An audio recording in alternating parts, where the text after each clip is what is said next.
अध्यक्ष महोदय, चीन के सवाल को लेकर के कांग्रेस पार्टी के भी कुछ विचार हैं, हमारे भारतीय जनता पार्टी के लोगों के भी विचार हैं। सच्चाई ये सदन और ये देश भी जानता है, एक समय पर हम लोगों ने बहुत लाखों लाख किलोमीटर की जमीन, लाखों लाख एकड़ की जमीन हम लोगों ने खोई, और अब उसी रास्ते पर भारतीय जनता पार्टी चल रही है।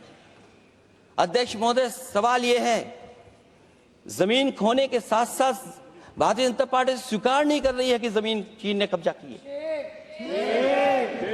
और ये बात अगर हम लोग कह रहे हैं तो जो अखबारों में खबरें निकलती हैं, टीवी पे कभी कभी खबरें आती हैं, अध्यक्ष महोदय सरकार को कहिए कि ऐसे चैनल, ऐसे अखबारों पे एफआईआर लिखा कर उन्हें जेल भेज दो, क्योंकि कुंभ की जो खबर चलाना चाहते थे, कुंभ की जो खबर देना चाहते थे, उन कुछ साथियों पे आपने एफआईआर लिखा दी है।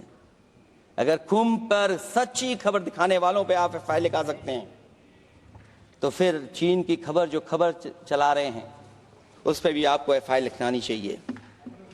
दूसरा, हमारा एक जाति जनगणना का मसला बहुत पुराना है, ये कोई नया नहीं है। आरक्षण के सवाल पर इस देश में दक्षिण भारत से लेकर के उत्तर भारत में और देश में जगह जगह पर बहुत सारे नेता ऐसे रहे जो आज हमारे बीच नहीं हैं, जिनकी वजह से हम आज उस आंदोलन को आगे ले जा रहे हैं। बाबा साहब भीमराव अम्बेडकर जी का जो संविधान है, उसके तहत जो हमें हक अधिकार मिले हैं, आरक्षण की व्यवस्था है, उस व्यवस्था को और मजबूत बनाने के लिए जाति जनगणना होना चाहिए। उसके पक्ष में अब तो कांग्रेस पार्टी भी है। एक समय था जब कांग्रेस पार्टी उस पक्ष में नहीं थी, और अध्यक्ष महोदय, मैं बड़ी जिम्मेदारी के साथ कहना चाहता हूं, अगर उसी समय कांग्रेस पार्टी भी पक्ष में होती तो आज हमें आपके सामने खड़ा नहीं होना पता, मांगना नहीं पड़ता जाति जनगणना। लेकिन अध्यक्ष महोदय, मैं अपने कांग्रेस पार्टी के साथियों से भी कहना चाहूंगा, अध्यक्ष महोदय, मैं कांग्रेस पार्टी के साथियों से भी कहना चाहता हूं, हम आपके साथी हैं, और इस मुद्दे पे तो हम आपके साथ और आपके आगे भी चल करके आपका साथ दे देंगे। अब जाति जनगणना को कोई नहीं रोक सकता है। एक दिन ऐसा आएगा अध्यक्ष महोदय, एक दिन ऐसा आएगा, कोई टकराट नहीं है, आपके इंजन जैसे नहीं है, आपका एक इंजन। अध्यक्ष महोदय, ये अध्यक्ष महोदय, हम तो, मुझे कभी कभी ये लगता है कि प्रधानमंत्री जी जितना अपने लोगों को ध्यान दे करके समझाते हैं, इतना ये समझते ही नहीं है। वो अध्यक्ष महोदय, वो सबसे ज्यादा सोशल मीडिया के बारे में जानकारी रखते हैं। आप भी जानकारी रखा करो। अगर आप जानकारी रखोगे तो आपको सच्चाई पता लग जाएगी। एक इंजन ने नमस्कार नहीं किया था दूसरे इंजन को, अगर याद हो तो पता कर लेना।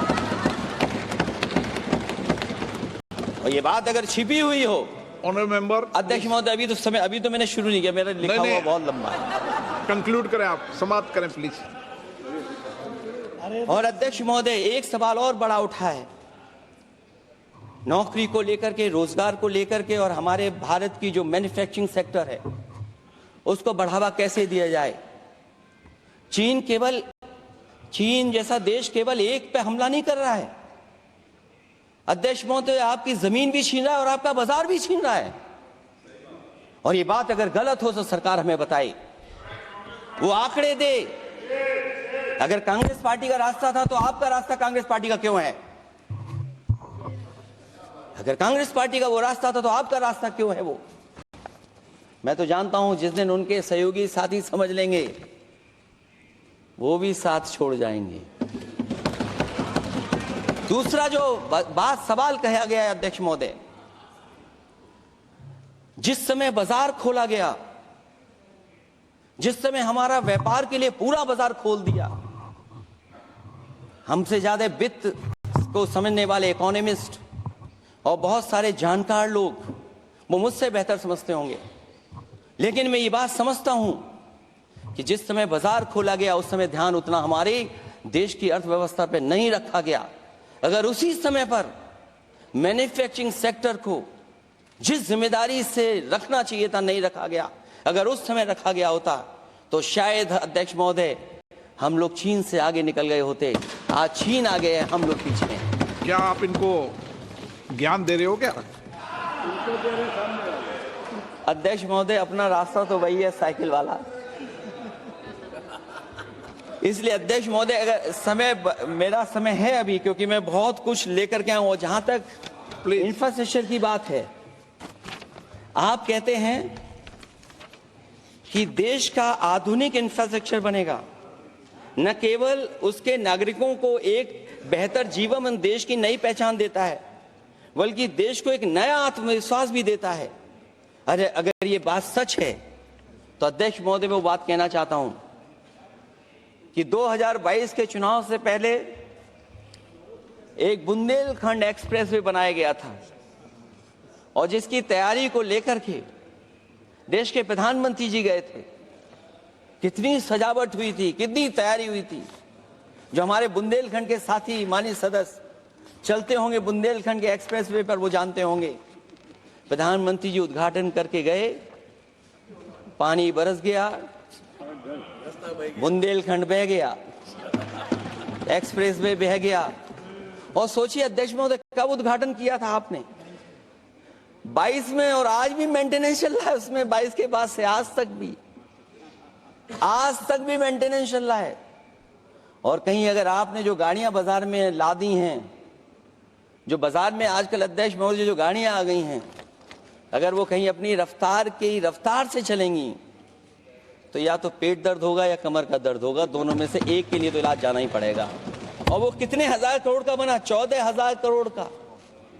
इसी तरह गोरखपुर लिंक एक्सप्रेसवे यूपी में 91 किलोमीटर, जो हमारे रोड की जानकारी रखते होंगे, NHAI की जानकारी रखते होंगे, वो जानते होंगे कि गोरखपुर लिंक जो 2022 में शुरू हो जाना चाहिए था, वो अभी तक शुरू नहीं हो पाया। वो 91 किलोमीटर का 7,283 करोड़ का बन रहा है।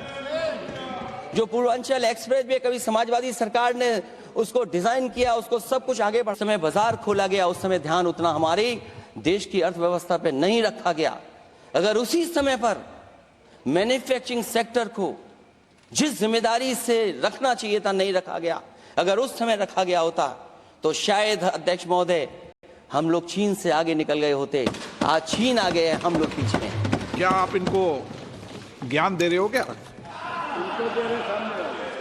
अध्यक्ष महोदय, अपना रास्ता तो वही है, साइकिल वाला। इसलिए अध्यक्ष महोदय, अगर मेरा समय है अभी, क्योंकि मैं बहुत कुछ लेकर के आऊं। जहां तक इंफ्रास्ट्रक्चर की बात है, आप कहते हैं कि देश का आधुनिक इंफ्रास्ट्रक्चर बनेगा, न केवल उसके नागरिकों को एक बेहतर जीवन, देश की नई पहचान देता है, बल्कि देश को एक नया आत्मविश्वास भी देता है। अरे अगर ये बात सच है तो अध्यक्ष महोदय, मैं वो बात कहना चाहता हूं कि 2022 के चुनाव से पहले एक बुंदेलखंड एक्सप्रेसवे बनाया गया था, और जिसकी तैयारी को लेकर के देश के प्रधानमंत्री जी गए थे। कितनी सजावट हुई थी, कितनी तैयारी हुई थी। जो हमारे बुंदेलखंड के साथी माननीय सदस्य चलते होंगे बुंदेलखंड के एक्सप्रेसवे पर, वो जानते होंगे।